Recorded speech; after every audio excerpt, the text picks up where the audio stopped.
All right, let's talk about it. That one conversation at work that makes pretty much everyone nervous. Asking for more money. We're going to break down how to do it and how to do it with confidence. Yeah, that feeling, that knot in your stomach, it's totally normal, but it doesn't have to hold you back. The secret is all in the preparation. We're going to break this whole process down so you can walk into that room feeling ready. So, to make this whole thing feel a little less, well, awkward, let's actually walk through a scenario. We're going to follow an employee, we'll call him Bill, as he goes through this exact conversation with his boss. So, it all starts with a pretty simple, respectful request for a chat.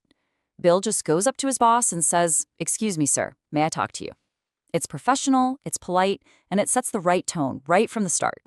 And right away, notice how Bill doesn't mess around. He says, "I won't beat around the bush," and bam, he lays it all out. He wants a raise, and he's got leverage. That shows he's serious and confident. And there it is, the first hurdle. A super common one, right? The boss hits him with that classic line, "This is just not the right time." This is the moment where a lot of people might just back down, but not Bill. Okay, now this is the key move.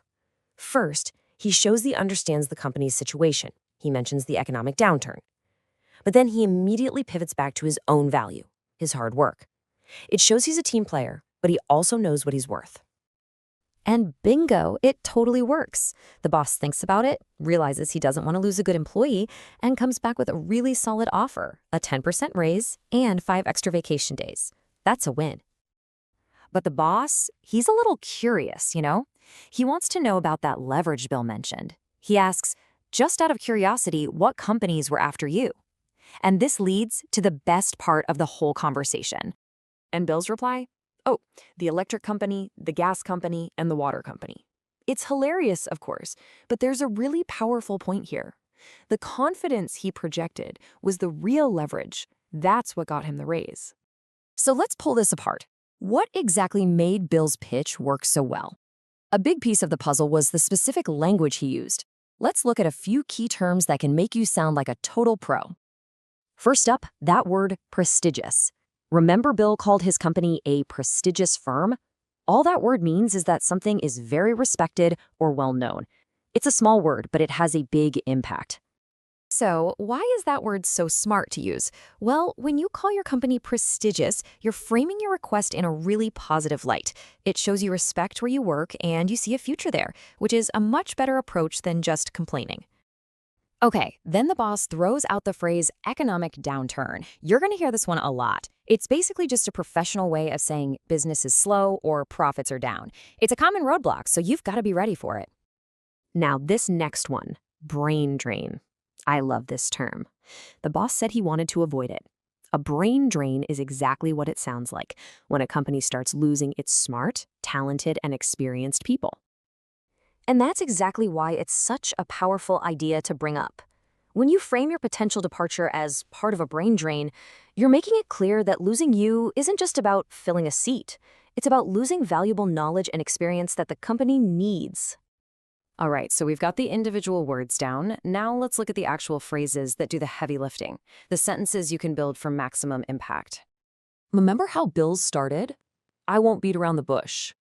It's just a great way to say, hey, I'm going to be direct and get right to it. Starting a conversation like this shows you're confident and you respect the other person's time. This right here is probably the most useful tool from that whole conversation, the take into consideration method. It's a simple 3-step formula.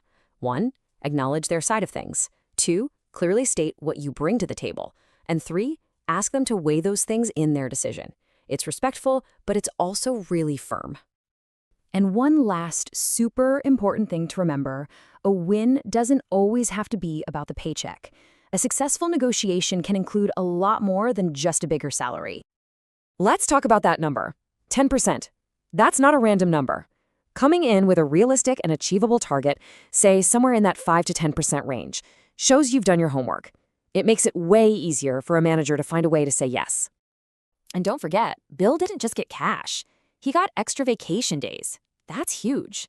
You can negotiate for all sorts of other things too, like getting the company to pay for training, getting a performance bonus, or even more flexible hours. It's all part of the package. So, when you boil it all down, the real goal is to get the right compensation for all the hard work you do. And that compensation can look like a lot of different things. You just have to be clear on what makes you feel valued. Okay, so we've walked through the script, the power words, the strategy. Now, the ball's in your court. The final question really is for you. Now that you have these tools, what's the value you're going to bring to the table?